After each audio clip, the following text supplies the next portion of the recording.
Mga bro, ito na ang tinatawag nating Triple Alliance Power Move dahil kumpirmado na mula sa US State Department na parehong US at Japan ay magbibigay ng malupit na suporta at capacity building para sa mga maritime authorities ng Pilipinas, kabilang na ang ating Philippine Coast Guard at ang Bureau of Fisheries and Aquatic Resources, o BFAR.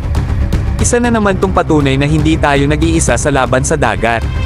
Ang anunsyong to ay kasunod ng high-level meeting sa ASEAN Foreign Ministers Meeting, kung saan nagtagpo sina US State Secretary Marco Rubio, Japanese Foreign Minister Iwaya Takeshi, at Philippine Foreign Affairs Secretary Maria Lazaro.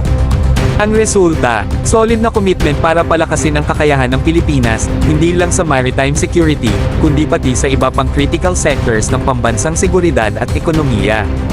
Kasama sa deal na to ang support para sa cybersecurity, energy development kasama ang civil nuclear energy, at pagdevelop ng secure and reliable telecommunications networks.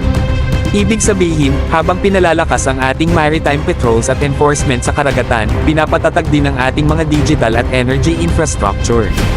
Defense meets development, yan ang tunay na strategic alliance, mga bro.